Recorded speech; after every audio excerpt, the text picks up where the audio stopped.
It wasn't always pretty. As a matter of fact, it was downright painful at times. But in the end, the Notre Dame Fighting Irish ran through, over, and away from the Purdue Boilermakers for their first win of the season. We're going to talk about the good, the bad, and everything in between coming up next on Locked On Irish.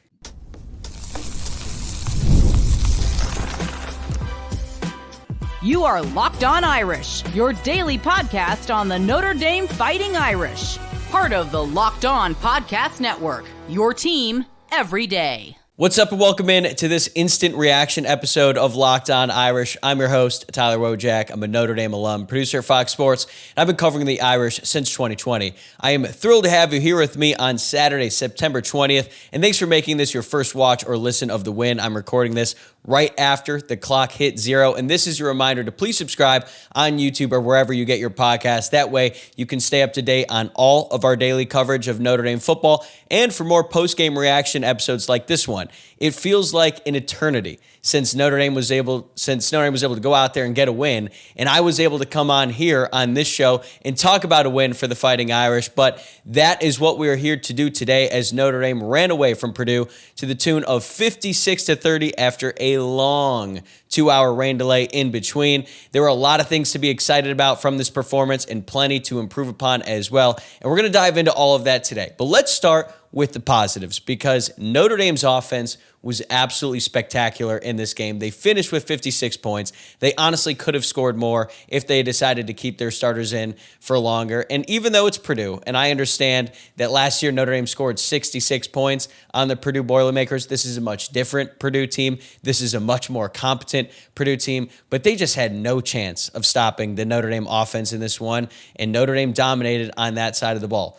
Did the Notre Dame defense live up to that? Not quite. We're going to get into that in segment 2. But how can you not be thoroughly impressed by what you saw from Notre Dame's offense today? It was everything. It was the quarterback, CJ Carr. It was the running backs, Jeremiah Love and Jadarian Price. I thought the offensive line made another step forward despite, some hiccups there in between. But we have to talk about the Notre Dame running backs. They showed why they are the best in the country today. Here are their final stats. So Jeremiah Love, fresh off a career high in carries against Texas A&M, rushed for the most amount of yards in a single game in his career. He finished with 20 carries for 166 yards and 2 touchdowns. He was averaging 8.3 yards per carry. 8.3 on 20 carries. That's spectacular. He showed why he is arguably the best running back in the country. But then there's Jadarian Price, who's not that far behind him, to be honest. And Jadarian Price would start on about 130 other teams, more than likely. Price finished with 9 carries for 74 yards and 3 rushing touchdowns, and he added a 100-yard kickoff return for a touchdown as well. He had 10 total touches in this game, and he scored on 4 of them. That's efficient, folks. So that was just an incredible display by the Notre Dame running backs. And you also have to tip your hat to the Notre Dame offensive line because they created those holes. But then there was Price and Love, and they just would not go down, man. They are able to, one, shake off tacklers like it's nobody's business, but also they're able to find the edge. And as Luke Smith and I, a regular on the show, were texting during the game, Luke pointed out that opposing defenses just have no idea how fast Jadarian Price is because Price makes them look silly every time he cuts the outside. They take these bad angles on him. He gets the edge, he gets the outside, and he is gone. He is a big play waiting to happen every time he touches the ball. And after Price was kind of the main back in the first half, even though Love was getting a lot more carries, Price was the one scoring the touchdowns. Jeremiah Love was not to be outdone, and he had a 46-yard run for a touchdown very early on in the second half, and he showed everything on that play. His speed, his elusiveness, and then his power to get in the end zone at the end of that run. And it was just an unbelievable performance by the Notre Dame running backs. We got to see a glimpse of that against Texas A&M. They were the main focus of the Notre Dame offense, and it makes you wonder, where the hell were they in the Miami game? Because they were not a part of the offense nearly as much as they needed to be. It's really interesting to think about how different the offense looks today in this game against Purdue compared to what they looked like against Miami. They barely ran any screens, barely ran any RPO. When they wanted to run the ball, they just gave the ball to the running backs. And when they wanted to throw it deep, they just threw it deep. Or when they wanted to pass in general, it was more than likely going downfield. CJ Carr finished 10 of 12 for 223 yards passing, 2 touchdowns, 0 picks, but he did have that fumble at the end of the first half, right before the rain delay. And honestly, that fumble, and I don't even think it was CJ Carr's fault, even though Marcus Freeman kind of blamed it on him in the halftime, or I guess the rain delay interview. I thought that was kind of interesting because to me it looked like Anthony Knapp just got cooked on the left side of the line, and then Purdue had a free rusher at the quarterback, forced the strip sack, and then they recovered the fumble. So the vibes during that 2-hour rain delay, not great. They were not good at all. Notre Dame was up 28-13 at the time, but Purdue had the ball in the red zone already. Notre Dame was able to hold them to a field goal on defense. But in the second half, it was all Notre Dame. Notre Dame outscored them 21-7 in the second half, 21 points in the third quarter before they took out the starters on the offense and the defense. And like I said at the beginning of this, if Notre Dame's offense wanted to score more, they could have. They were remarkably efficient in the first half. They scored, I believe, I'm trying to pull up all the stats here again. We're going right after the game starts. So they scored. First drive, touchdown. CJ Carr opens the game with a 66-yard bomb to Malachi Fields. Great protection, and then great throw by CJ Carr. We have not seen a Notre Dame quarterback connect on a deep throw like that in a really long time. So great way to sort of set the tone at the start of this game after the defense came out and got a 3-and-out. So the offense scored their first drive, 1 play, 66 yards for a touchdown. Then the drive after that was all Jeremiah Love. They ran 10 plays, 56 yards, touchdown by Love. And then the following 2 series, Notre Dame scored a touchdown, both by Jadarian Price. And then that took them into the half 28-16. Well, Purdue kicked the ball off to Notre Dame to start the second half, even though it was kind of weird because the rain delay sort of acted as the halftime. And then Jadarian Price takes it 100 yards to the house, and you just realized that this game was going to be all about Love and Price. They didn't really have to throw the ball at all. At one point, CJ Carr was 3 of 4 for 94 passing yards and a touchdown, but that's all he really needed to do because when you're running the ball like that, what's the point of even dropping back and throwing it? But as the game progressed, CJ Carr started to attack downfield a lot more. And Jordan Faison had a big game. He finished with 5 catches, 105 yards, a touchdown, his best game of his career. And what I loved about his touchdown play was that CJ Carr checked to it at the line of scrimmage. They kept hitting Jordan Faison on these deep out routes near the sideline, and they were just gimme throws, right? Easy pitch and catch for CJ Carr and Jordan Faison. So then he had Faison in one-on-one coverage on the outside. Faison runs a little out and up. The cornerback completely bites on the out. Faison turns it upfield, catches the ball for a touchdown, and he's had a really impressive season so far. I know that a lot of people are wondering, where is Jaden Greathouse? He did not finish with a catch in this game. He definitely needs to be more involved at some point. But look, man, you got to feed the hot hands. And right now, the hot hands in the Notre Dame wide receiver room are Jordan Faison and Malachi Fields. Fields finished with 2 catches for 78 yards and that big touchdown we were talking about earlier. But this was a collective effort from the Notre Dame offense. I thought Mike Denbrock called a fantastic game. He kept feeding the running backs when they needed to, but then once the defense started to creep up a little bit, hit him over the top, and CJ Carr took advantage. What I love about CJ Carr is you can see the improvement from game to game, right? He was pretty good against Miami, could have been better. Then he got a lot better against Texas A&M, and this was his best game in a Notre Dame uniform. And it is really exciting to think about what CJ Carr is going to be as a quarterback down the road. If this is only his 3rd start as a redshirt freshman in college football, I truly believe the sky is the limit. And we've been talking about CJ Carr for years on this show and really every other Notre Dame football podcast since the moment he committed back in 2023. And it feels like as Notre Dame fans, there have been so many times where that really high-profile quarterback recruit that Notre Dame gets to commit just doesn't work out, like Phil Jurkovec, like Tyler Buckner, like Brandon Wimbush. Well, let me tell you right here, Notre Dame has a quarterback in CJ Carr, and he is living up to his billing as a quarterback. So that's really encouraging what we're seeing out of 13 at the quarterback position. But the one thing that Notre Dame is going to carry from this game and going forward, it's those running backs, man. And I know that Dylan McCullough liked to rotate a lot of running backs when he was with Notre Dame. We probably would have seen a lot more of Aeneas Williams and even Nolan James so far. We got to see him a little bit in garbage time today. But when you have 2 running backs like that, man, you just got to give them the ball over and over and over again until there's a defense that shows that they can stop them. I feel like Notre Dame stopped themselves in that first game against Miami when it came to running the ball. Texas A&M was not able to stop Notre Dame's running backs. Neither was Purdue. So that's really encouraging going forward. And then to the defense, look, we're going to talk about all the defensive deficiencies here coming up next in segment 2. But they did play significantly better in the second half. When the game was still in jeopardy in the third quarter, the defense locked it down. They ended up giving up a touchdown late in the fourth quarter on Dallas Golden. But I thought overall, the defense made some adjustments. It certainly helps when you have that big cushion and you know that the opposing offense is going to pass it on pretty much every single down. But Notre Dame came into this game without 3 of their top 5 starting defensive backs, at least for the first half, because then Adon Schuler came in for the second half, but he barely played because he didn't need to. They didn't have Leonard Moore, their best defensive player, and arguably the best cornerback. Actually, I don't even think it's arguable. I think he's just the best cornerback in all of college football. And then they didn't have Devontae Smith, the starting nickel, the transfer from Alabama.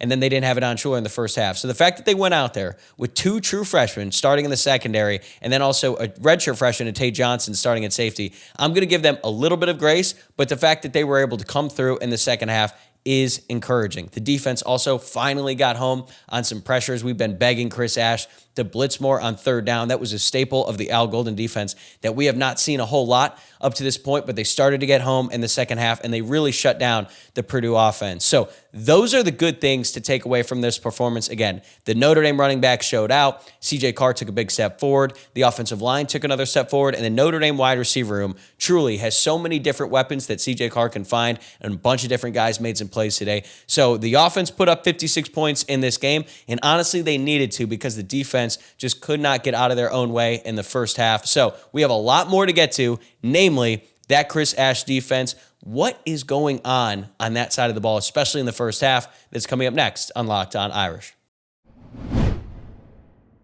Today's episode is brought to you by Mazda. Mazda crafts cars for those who do more than simply move. From footwork to breathwork, athletes sweat all the details. Mazda brings this same intention to how we craft every model. You can make everyday drives feel like anything but, from smooth handling to intuitive controls. With all-wheel drive standard in every crossover SUV, you could drive with confidence through almost any season. Like our players, we sweat every detail. Because when you make every move count, impossible becomes irrelevant. Mazda. Move and be moved. Today's episode is also brought to you by DoorDash. It's almost the weekend. Actually, it is the weekend, so it's time to look back and crown this weekend's MVP on Who Delivered, powered by DoorDash. Just like you can win every Saturday with DoorDash Streaks, saving more every time you order, these players delivered when it mattered most. Let's break it down. For Notre Dame, it was the running backs, Jeremiah Love and Jadarian Price, who delivered in a big way. Purdue had no chance of stopping Love or Price today, and they dominated from start to finish. They finished with a combined 6 total touchdowns between the two of them in this game, and when the pressure was on, they came through. No hesitation, no delay. And just like Love and Price delivered for Notre Dame, DoorDash delivers your Saturdays. With DoorDash Streaks, you save every time you order. Stack it up all season, and you could save up to $250, including $100 in DoorDash credits. Order this Saturday, keep the streak alive. Fuel your game day, only with DoorDash. Terms apply. Promo period through November 18th. All right, let's talk about this Notre Dame defense and what we are to do with Chris Ash's unit through 3 games. Frankly, it was an unacceptable performance yet again by the Notre Dame defense. So they allowed 30 total points in this game, 23 points in the first half, to a Purdue offense that is just not that talented. They couldn't run the ball, so you got to give some credit to the Notre Dame defense for stopping the run. But Ryan Brown had 238 passing yards. Purdue as a whole had 238 passing yards in the first half because they did run that trick play where Devin Mockabee had a 14-yard touchdown pass. Got to hand it to him. That was a very well-designed and executed trick play. But the fact that Ryan Brown, a quarterback who couldn't start on last year's abysmal Purdue team, went out there and kind of shredded the Notre Dame secondary in the first half is inexcusable. And this is a pattern. This is something that we have seen every single game from Notre Dame's defense so far this season. And I just don't really have a ton of faith that it's going to get fixed going forward, or at least fixed in the way that it needs to, because Notre Dame is about to face Taylon Green, quarterback for Arkansas, coming up next week. And that is a very good quarterback. Ryan Brown is not nearly as talented as him, but he was shredding Notre Dame in the first half. He finished 21 of 34, 250 yards with 1 touchdown and 1 interception. Great play by Madden Framo, the true freshman linebacker who tipped the ball up in the air in the first quarter. Christian Gray came down with the interception. So happy for Gray because he has been criticized a lot on this show and many others for his performance so far this season. He had to play a different position today. When Notre Dame started out the game, Christian Gray was filling in for Leonard Moore as the boundary corner, and then freshman Mark Zachary was the starting field corner, and then Dallas Golden, another true freshman, was the starting nickel. So happy for Gray that he was able to make a play in that moment in this game, but still, it was just not a good performance by the Notre Dame secondary. And even though you're missing Moore, and even though you're missing Smith, these Purdue wide receivers were having way too easy of a time catching passes and creating explosive plays on this Notre Dame secondary. I understand that Mark Zachary is a true freshman. I understand that he was put into a difficult situation making his first career start in a game like this one. But he's just not ready to play at big-time college football right now. He's just not. It's not really his fault. Again, he's a true freshman, but this is the situation for the Notre Dame secondary. Their entire second unit, at least at corner, they're all freshmen because there's Golden, there's Zachary, and then behind those two guys, it's Creed Thomas. If Jane Mickey were still around, he would be a backup, but now he's with Boise State. So it's not a great situation for Notre Dame. We don't know when Leonard Moore is going to be back. I think we're all hoping and expecting that he will be back for Arkansas next weekend. Notre Dame is certainly going to need him. I don't know about the timeline for Devontae Smith. He was at least dressed in this game, so that's encouraging as it pertains to the Arkansas game. And then Adon Schuler is obviously back now that he has served his time for the targeting penalty. But they just need to be so much better. And you could tell from the interview that Marcus Freeman did during the delay, basically halftime, when Zora Stevenson asked him, what were your main takeaways? What do you need to improve upon? And kind of like looked up to the ceiling with such an annoyed face. Trust me, I've been there. I've made that face a million times, and you're just extremely frustrated, and you have all kinds of thoughts running through your mind, and you're trying to pinpoint the main thing that you're mad about. Well, it's pretty clear the main thing that Marcus Freeman is mad about right now is the defense, and specifically the secondary. However, we cannot put it all on the secondary because in the first half, this Notre Dame defense was not getting any pressure. Finally, Donovan Heinisch came through. Him and Gabriel Rubio combined for a sack. I think it was technically the first half. It's kind of hard to remember because there was that long delay. I don't remember. Yeah, it was definitely the first half because they got that in the first drive out of the gate. And it was like, wow, finally, Notre Dame was able to get home on a pressure. And that was the first sack Notre Dame has had since Boubacar Traore got a sack on Carson Beck against Miami. But it's just not good enough. And when you have three freshmen starting in the secondary, you're going to have to get some more pressure to help them out. And Notre Dame was just not doing it. They just don't blitz enough on third downs. I understand you want to put your secondary, you don't want to put them in a compromising situation by blitzing six guys and then putting everyone in man coverage. But if you can't disrupt the quarterback, you're putting them in a disadvantaged situation anyway. So Notre Dame needs to attack the quarterback a little bit more. Ryan Brown had way too much time to throw throughout the first half, and that's a big reason why he was able to pick them apart.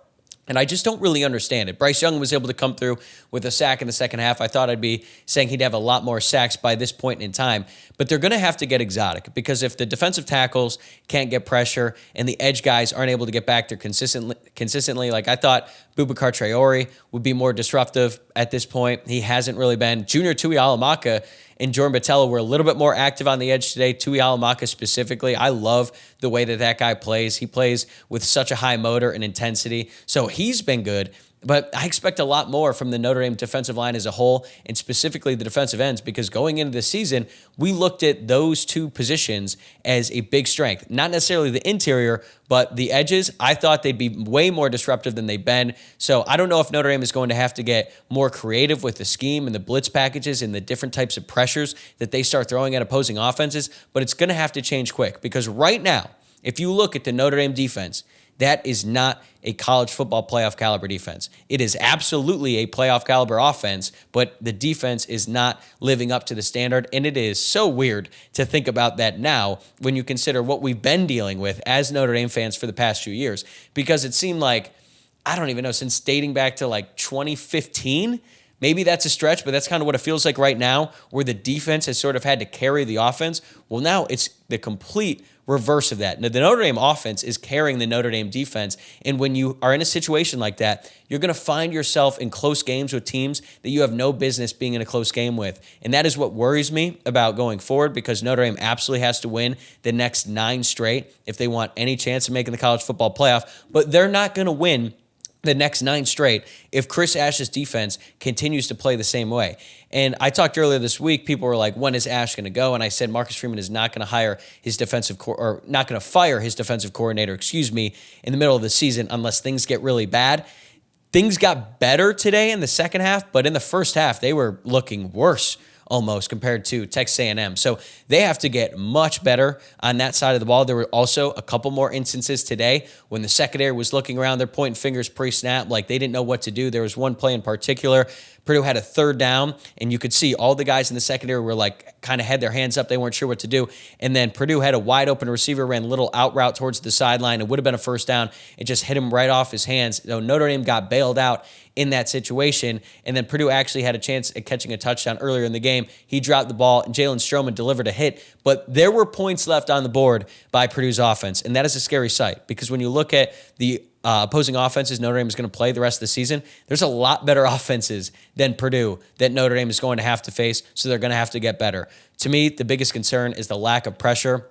Obviously, the secondary hasn't been great, but I don't expect them to be great, especially with three true freshmen, when they can't get any pressure on the quarterback. So that is going to have to improve in a big way going forward. And also, they're going to have to clean up some mistakes on special teams. Yes, it was great that Jadarian Price scored that 100-yard touchdown on the kickoff return. Although, I got to say, in the moment, I didn't even get to enjoy it because the flag was out and the commentator was like, oh, well, he scores, but they're probably going to have to take this one back. Ultimately, they picked up the flag, so the touchdown counted. But that fake punt was the most predictable thing I have ever seen.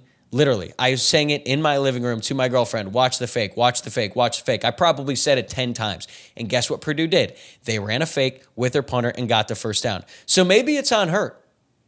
I think it's fair to say that maybe she didn't watch the fake, so that's why Purdue converted on that fourth down. But that was just way too easy. The Notre Dame defense was not prepared at all for that in that moment. They let the punter run right by him. That set up points later on. And then I don't know what Notre Dame has at kicker right now, because Noah Burnett, their starting place kicker, was out in this game with a right hip injury.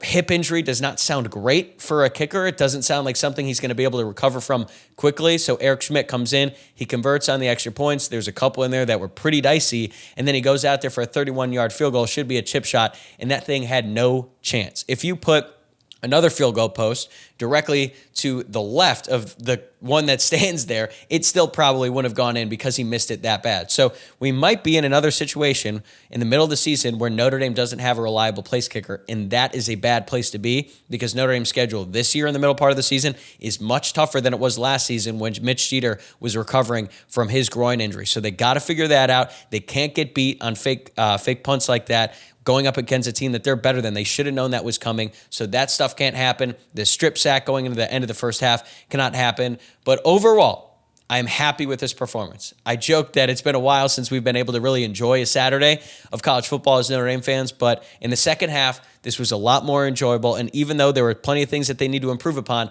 I do think this is a big win. I think it's a good step in the right direction, and Notre Dame has a big test next week when they go on the road to Fayetteville to take on the Arkansas Razorbacks. So, where do the Irish go from here? Where do things stand heading into that game against Arkansas? We're talking about it coming up next. Today's episode is also brought to you by 5 Hour Energy. Caffeine just got a flavor upgrade. 5 Hour Energy shots deliver tasty caffeine in 17 bold flavors. Each 2-ounce shot packs the caffeine of a premium 12-ounce cup of coffee, plus B vitamins and nutrients with zero sugar and zero crashes. What I love most is how portable they are. Big taste, tiny shot. You can take it anywhere and get that boost when you need it. Honestly, I love how fast it kicks in and that it's sugar-free, so I don't have to worry about crashing later. I've mentioned this before on the show, but 5 Hour Energy's literally got me through high school at certain points, because I had baseball conditioning in the morning at 5:30, and then I had football workouts in the afternoon. So your boy was quite tired during the day, but fortunately I had 5 Hour Energy to save me. So you should have enough with boring, flavorless caffeine, and it's time to give your caffeine a flavor upgrade with 5 Hour Energy shots. Get the favorites you love, or be bold and try something new in-store and online at 5hourenergy.com, or find on Amazon today. As we wrap up today's Instant Reaction episode, I do want to talk about what's next for Notre Dame. We've already talked about the things that they need to improve upon and the things that they need to build off of. This offense is going to carry this team going forward, and that's an exciting place to be, because I have a ton of faith in the talent on that side of the ball, but they absolutely have to clean up everything on the defense. And Chris Ash's future is in question, because I don't think he's going to get fired after a game like this. You're not going to fire your defensive coordinator after a 56-30 win, especially when the defense came through in the second half. But Marcus Freeman clearly doesn't have confidence in him right now. And I don't think the players have confidence in him. I don't think the rest of the staff has confidence in Chris Ash. So is Marcus Freeman going to take an even bigger role on the defensive side of the ball? I don't expect him to call plays. I don't expect him to change play callers just yet. But I do expect it to be a much more collaborative effort during the week and on game day. I'm recording this right after the game ended, so maybe Marcus Freeman has addressed this in his post-game press conference, and I haven't seen it yet. But they're going to have to figure things out on that side of the ball because this upcoming game against Arkansas is most likely going to be a shootout. I don't expect them to get everything cleaned up. Who knows if Leonard Moore is even going to be able to play in that game. But like I was saying earlier, this is not a playoff caliber defense. Me and my friends were talking about it during this game. Can you imagine if you had this year's offense with last year's defense? This team would win the national championship. They're probably going 16-0, but that's not the case. They don't have Xavier Watts. They don't have Jack Kaiser. They don't have Riley Mills or Howard Cross. And they don't have Al Golden as defensive coordinator. But they're going to have to figure things out quickly.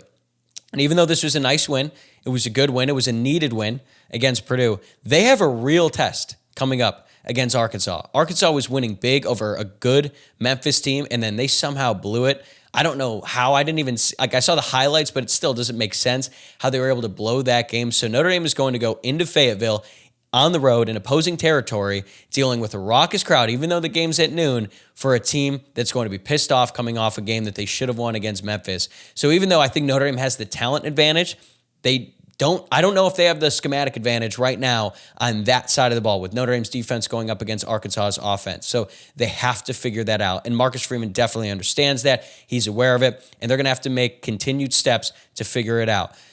I also think that when you look at the offense, it's a lot of encouraging stuff. They're going to have to figure out some things in the offensive line as well, because even though they took a step forward, that doesn't really look like a playoff caliber offensive line just yet. It's certainly not one of the top 5 offensive lines in the country, which is what we expected this group to be going into the season. So there's a lot of things they need to improve upon. But the fact that they were able to bounce back after the loss against Texas A&M, and even after that rain delay, because look, that was not fun for anyone, and I can't imagine it was a lot of fun for the players, because they could tell that they were better than Purdue. They were much better than Purdue. But at that point in time, the game was still in jeopardy because Purdue was going to get the ball right out of the delay, and they were going to have a chance to score. They ended up kicking the field goal, and then they get that touchdown right before half. So it was a weird middle-eight situation in this game. I think there was like 4 touchdowns within the span of 4 minutes in this one, but they need to clean all that stuff up.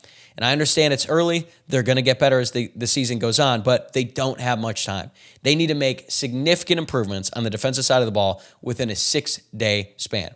So they should go out. They should celebrate. We as fans should celebrate. Take it in, man, because look, as we've realized, it's not hard, or it's not easy to win these games. So the fact that Notre Dame was able to go out there, take care of business at home, get a win after everything that they have dealt with the first 4 weeks of the season is a big step in the right direction, but there's a lot they need to improve upon. And even though they won by 26, they covered, they hit the over by themselves. There are plenty of things that need to be addressed going forward if Notre Dame does want to finish 10-2. They have a chance because they took care of business today, but they're a long way away from being a playoff team. I still have hope. I still have confidence that they are going to be right. They're going to be able to right the ship, but we're going to find out next Saturday if this team has what it takes to make a run to anywhere near the college football playoffs. So it's going to be a very busy week for Notre Dame. It's going to be a very busy week on the show, but that's going to do it for this episode. Thanks again for tuning into this instant reaction. Please subscribe on YouTube or wherever you're listening to the podcast. If you enjoyed the show today, remember, give this video a like if you're watching along on YouTube. Rate the podcast 5 stars. Leave a review. It really helps us out. I'm going to be back early next week to break down the win even more. We're going to have Luke Smith on with his boots on the ground report. Can't wait to hear what he was dealing with during that rain delay. We're also going to go over the 3 things we liked and didn't like from the game against Purdue, and then we're going to turn the page to Arkansas. Enjoy the win. Have a great rest of your weekend, and I'll see you early next week.